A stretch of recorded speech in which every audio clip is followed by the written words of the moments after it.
처음에는 정말 아무것도 모르고 덤빈 하룻강아지였다. 의기양양했던 하룻강아지는 냉혹한 현실에 치이면서 호되게 당하기 시작했다. 그렇게 물리고 뜯기고 찢어지고 닳고도 닳티 닳아서 당장이라도 툭 건드리면 와르르 무너질 정도의 뼈조가리와 거죽대기밖에 남지 않았다. 그런데 이 하룻강아지의 가슴 속에는 줄곧 소중하게 품어왔던 꿈이 있었다. 그 꿈만큼은 끝끝내 지켜내기 위해 맞으면 맞을수록 영혼 속에 도끼를 가득 품었다. 하룻강아지는 그렇게 미친 개가 되어갔다. 안녕하세요. 이번에 새로 발간된 맨손의 꿈이 가장 뜨겁다의 저자 구본석입니다. 저는 오늘 여러분들께 가슴 속에 있는 그 꿈을 현실로 이루는 가장 확실한 방법에 대해서 강의하고자 합니다. 저는 저의 삶을 작은 것들을 위한 시로 규정 지었습니다. 그 이야기를 지금부터 시작하고자 합니다. 저는 아까 말씀드렸다시피 기초수급자이자 옛날에는 생활보호 대상자라고 불렸던 굉장히 가난한 집안의 한 아이로 태어났습니다. 옛날에는 어떤 주택이 있을 때 방이 하나 비면은 그 세입자가 들어가서 단칸방에 사는데 그 세입자가 주인집에 설거지와 빨래를 해주는 걸로 그 집삭을 대신하는 그런 식이었습니다. 저희 어머니는 이런 현재와 같은 겨울 이런 시기에 주인집에 빨래를 하면서 손이 부르텄고 저는 그런 모습을 보고 자랐습니다. 저는 그 당시만 해도 바나나가 굉장히 비쌌는데요. 저는 그 바나나를 먹고 싶다고 그렇게 어리광을 부렸지만 어머니는 그 바나나를 사주지 못해서 눈물을 훔치셨고 바나나 킥이라는 그런 과자를 사주면서 저를 어르고 달랬던 그런 시절이었습니다. 그러다가 저희 집이 운 좋게 임대주택에 들어가게 됐어요.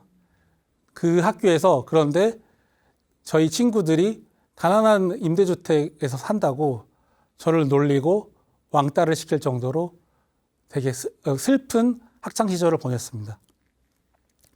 제가 그때 처음으로 가난이 사회적으로 주는 의미를 깨닫기 시작한 시간들이었습니다.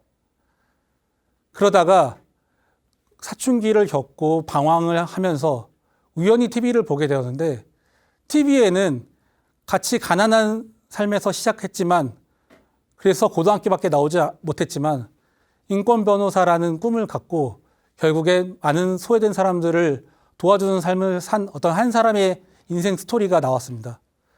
저는 그걸 보면서 엄청난 충격을 받았습니다. 저는 가난하다고 저희 부모님을 욕하고 저희 주변을 욕하고 이렇게 태어난 제 운명을 욕했는데 저렇게 가난하지만 다른 사람들을 도와줄 수 있다는 생각을 하는 것 자체에 큰 감동을 받았습니다. 그래서 저도 인권 변호사가 뭔진 모르겠지만 공부를 해서 꼭 저 인권 변호사라는 걸 해보자라는 마음으로 공부를 시작했습니다. 저희 집은 너무 가난해서 한 번도 사교육 같은 걸 받아본 적도 없었고 책을 살 형편도 없었습니다. 심지어는 공부를 너무 열심히 하는데 볼 책이 없어서 서점 가서 그 책을 도둑질하다가 서점 주인에게 들킬 정도였습니다. 그렇게 열심히 공부했고 결국에는 너무 힘들어서 재수도 하고 삼수도 했습니다. 이런 생각까지 들었어요. 내가 이러다가 정말 죽을 수도 있겠다. 아니면 차라리 죽는 것이 더 편하겠다. 그런 지경까지 공부를 했습니다. 그런 힘든 상황에서 유일하게 절 버티게 해준 그것은 바로 인권 변호사라는 꿈이었습니다. 저는 그렇게 가장 힘든 그 순간까지 버텨내서 서울대를 입학하게 되었습니다. 저는 서울대에 입학하자마자 제일 먼저 한 활동이 저처럼 힘든 상황에서 공부를 하는 다른 사람들에게 도움을 주고 싶었습니다. 그래서 학습 멘토링 단체인 공부의 신이라는 곳에서 멘토링을 했어요. 그런 와중에 제가 대학교 2학년 때 연평도 포격 사건이 터졌습니다. 당장 전쟁이 나도 이상하지 않을 그런 시국에 저는 이런 꿈보다 더 중요한 것은 일단 이런 건강한 사회와 국가가 있어야겠다라는 생각이 들어서 과감히 해병대를 입대하는 결정을 했습니다. 당시에 해병대 경쟁률이 5대 1이었는데 저는 다른 경쟁자들보다 체력이 많이 약했지만 제가 반드시 제 손으로 김정은 목을 따오겠다는 각오를 외쳤더니 결국 그 해병대 면접관들에게 기립박수를 받을 정도로 열심히 해병대 생활을 했습니다. 그런데요, 그 해병대에서 제가 입영이 끝날 때쯤에 엄청난 사건이 터졌습니다. 강화도 총기 난사 사건이라는 것이었습니다. 해병대의 구타 가혹행위 문화가 너무 만연해서 부적응 사병들에게 가혹행위와 왕따를 서슴지 않고 엄청난 폭력을 하는 그런 문화로 인해서 결국에 그 해병 둘이서 한 소초를 다 총격을 하고 수류탄까지 던져서 다 살인을 한 그런 사건이었습니다. 근데 더 충격적이었던 건 그 공범 중에 하나가 제 해병대 입대 동기였습니다. 저는 처음에 그 소식을 접했을 때 그 친구가 절대 그럴 리가 없다고 생각을 했습니다. 누구보다 착하고 누구보다 순하고 지나가던 개미 한 마리 못 죽이는 그런 친구였습니다. 그때 전 처음으로 깨달았습니다. 우리나라의 폭력이라는 구조는 굉장히 만연해 있구나. 인간에 대해서 다시 한번 생각해 보았어요. 누가 선이고 누가 악일까? 이 선과 악의 공존하는 이 사회에서 왜 사회는 약자에게 더 가혹하게 구는 것일까? 그런 생각을 하며 해병대 생활을 보냈습니다. 그리고 전역을 했더니 세월호 사건이 터졌어요. 전 국민이 너무 마음 아프고 가슴 아린 그런 시간들에 제가 만들었던 대학생 모임에서 노란 리본이라는 걸 만들면서 이 노란 리본을 전국적으로 홍보하는 캠페인을 해보자라는 얘기가 나와서 저희는 적극적으로 노란 리본 캠페인을 벌였습니다. 그랬더니 그 다음 날인가 전 세계에서 노란 리본은 엄청난 열풍이 불었어요. 그러면서 이 노란 리본을 만든 저희 대학생 단체와 저에게 엄청난 집중이 왔습니다. 그런데 사회는 그렇게 쉽게 바뀌지 않았어요. 시간이 흐르자 많은 사람들이 오히려 이 세월호 유족들을 비난하고 욕을 하기 시작했습니다. 자식 팔아서 자식 장사한다는 그런 오명을 뒤집어 씌우고 당시에 유민 아빠라고 불렸던 단식 투쟁했던 어떤 한 아버지는 자신이 정말 유민 아빠가 맞는지까지 검증을 해야만 했습니다. 저는 정말 큰 충격에 빠졌습니다. 심지어 저에게 국가 세력을 전복하고 사회에 분란을 일으키는 빨갱이다라는 얘기까지 나올 정도였어요. 근데 저 아까 말씀드렸다시피 제가 제 손으로 김정은 목 따러 해병대 가는 그런 사람이었습니다. 어떻게 제가 빨갱이겠어요? 저는 그런 삶을 살면서 대한민국이라는 이 현실이 너무 싫었습니다. 너무 폭력적이었어요. 특히 약자에게. 그래서 저는 도피 유학까지 고민했습니다. 그런데 정말 유학이 임박해 오자 내가 정말 이렇게 유학하는 것이 맞는 삶일까? 지금까지 내가 살아왔던 모든 삶은 그 인권 변호사라는 삶인데 나마저 이런 사회적 약자를 버리고 떠나는 삶이 과연 행복한 삶일까? 그래도 날 가슴 뛰게 하고 내가 처음으로 태어난 이유가 아닐까 싶은 그런 꿈이 바로 이런 인권 변호사라는 꿈인데 이 꿈을 결국 나는 끝까지 가야만 하는 것이 아닌가라는 생각을 했습니다. 그래서 저는 급하게 진로를 바꿔서 로스쿨에 입학했고 가장 인간적인 삶을 살기 위해서 로스쿨에서 가장 비인간적으로 공부를 했습니다. 정말 사람이 맞나 싶을 정도로 치열하게 처절하게 공부해서 결국 이 자리에 변호사로 여러분 앞에 나서게 되었습니다. 그러면은 저에게 질문이 많이 들어옵니다. 넌 어떻게 그렇게 머릿속에 생각한 대로 그 꿈이 바로바로 이루어지는가? 저는 그 사람들에게 이렇게 묻고 싶어요. 꿈이란 것은 어떤 하나의 점이 아니다. 그 꿈은 자신의 세월이 흔적이 이어진 선이고, 그리고 단순한 선이 아니라 어떤 방향성을 갖는 일종의 벡터다라고 얘기하고 있어요. 그래서 꿈이란 것은 행복을 찾아가는 과정이다. 자신의 행복을 찾기 위해서 치열하게 살지 않을 이유가 무엇이겠는가. 그리고 자신이 정말 믿고 있는 그 꿈이란 것은 정말 다른 사람의 욕망인지 자신의 욕망인지를 진지하게 고민해 보아라. 자신의 행복이라면 어떻게든 그 치열하게 살아가는 과정 속에서 자신의 꿈을 이룰 수밖에 없다라는 얘기를 해주고 있어요. 그래서 저는 총 5가지 비결에 대해서 여러분 앞에 설명을 드릴까 합니다. 첫 번째로는 체력이라는 것입니다. 다음의 구절을 읽어드리도록 하겠습니다. 네가 이루고 싶은 것이 있다면 체력을 먼저 길러. 네가 후반에 종종 무너지는 이유, 데미지를 입은 후에 회복이 더딘 이유, 실수한 후 복구가 더딘 이유, 다 체력의 한계 때문이야. 체력이 약하면 빨리 편안함을 찾게 되고, 그러면 인내심이 떨어지고, 그리고 그 피로감을 견디지 못하면 승부 따위는 상관이 없는 지경에 이르지. 이기고 싶다면 네 고민을 충분히 견뎌줄 몸을 먼저 만들어. 정신력은 체력의 보호 없이는 구호밖에 안 돼. 이는 드라마 미생에 나온 한 구절입니다. 저는 대학생 때 어떤 한 미국인 친구에게 이런 이야기를 들었습니다. 아이비리그 중에 최상위 계층은 미식축구를 하는 사람들이다. 그 친구들은 너무 운동을 열심히 해서 시험 기간 때 체력이 너무 좋아서 일주일이 넘는 시험 기간에도 거의 잠을 안 자면서 남들보다 더 쌩쌩한 기운으로 시험을 치고, 그리고 시험이 끝날 그 날까지도 침대가 아닌 운동장으로 달려가는 그런 사람들이다. 저는 그 얘기를 듣고, 내가 지금 해야 될 것은 나중에 앞으로 더 큰 도전을 위한 체력을 길러야 되는 것이겠구나. 그래서 그때부터 엄청나게 운동을 열심히 했습니다. 그래서 심지어 변호사 시험 기간이 일주일 동안 지속됐었는데요. 그 일주일 그 시험을 치고 나서 정말 쓰러지기 바로 일보 직전에도 그날에 집에 돌아와서 버피 테스트를 100개 하고 108배까지 했습니다. 매일매일이요.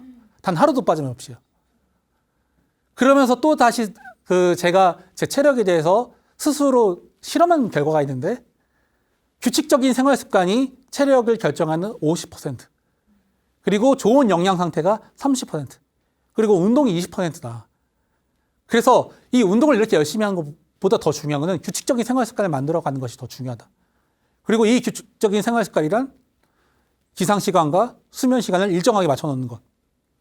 이것만 잘 하더라도 운동을 열심히 하는 것 그 이상의 효과를 거둘 수 있다라고 해서 저는 항상 일정한 시간에 잠을 자고 일정한 시간에 일어나면서 제 업무 배치도도 굉장히 저의 생체 리듬에 맞게 체계적으로 짜놓는 그런 과정을 통해서 남들보다 더 많은 시간, 더 집중하면서 체력을 통해 인내력과 집중력과 효율성, 심지어 성격까지 좋아지는 그런 효과를 거두었습니다.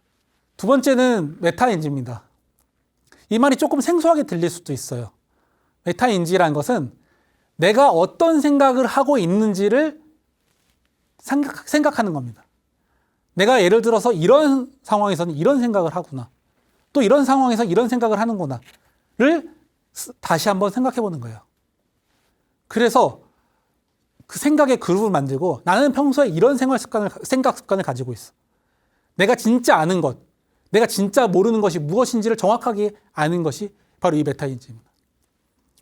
사람들이 어떤 큰 난관에서 발목이 잡히는 이유는 자신이 진짜 아는 것과 안다고 착각하는 것 사이를 구분하지 않는 그런 실수에서 오는 것입니다. 그렇기 때문에 이 실수를 단순히 실수로 넘기는 것이 아니라 이걸 하나의 큰 실력으로 생각을 하고 항상 자신에 대해서 생각하는 겁니다. 내가 이게 진짜 아는 것이 맞는지 혹은 안다고 착각하는 것이 맞는지.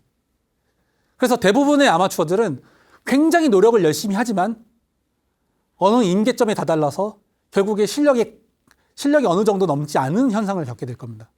그것은 정말 노력만 열심히 했기 때문입니다. 그렇게 해서는 결코 자신이 원하는 단계로 넘어갈 수 없습니다. 내가 무엇을 알고 무엇을 모르는지를 정확하게 깨닫는 순간 지금까지 넘을 수 없었던 그 벽을 넘어서 저 천상의 단계인 프로의 단계에 진입하게 됩니다. 그래서 이런 위편삼절이란 말이 있어요. 가죽끈이 3번 끊을 정도로 반복한다. 이제는 그런 시대가 아닙니다.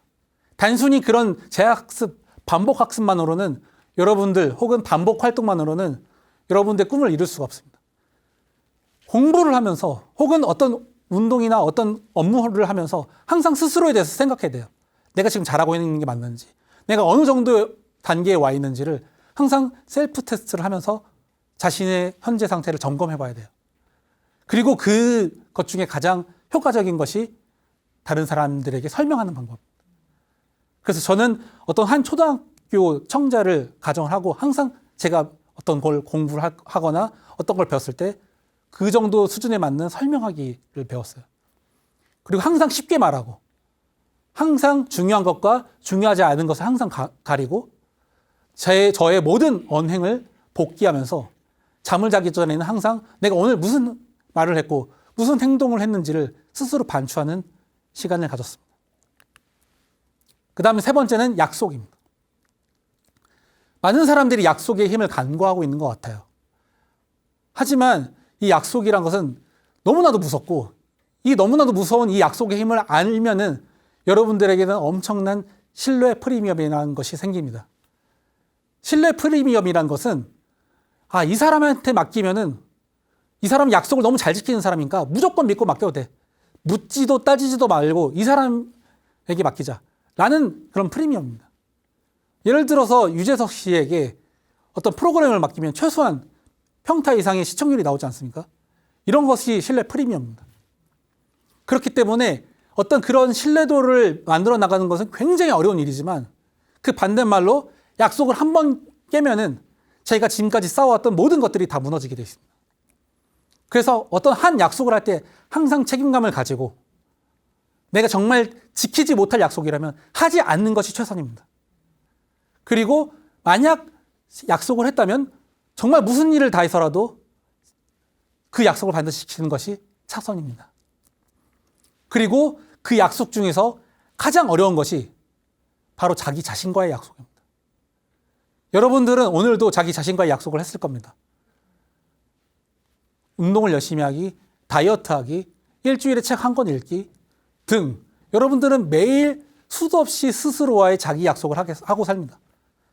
이 자기 자신과의 약속을 지키는 사람, 그리고 이 약속을 지키기 위해서는 반드시 눈이 오나 비가 오나 항상 생각하지 않고 항상 그걸 당연하게 지키는 것, 이런 성실의 태도, 이런 성실한 태도를 가지고 있으면 다른 사람들에게 빛이 납니다.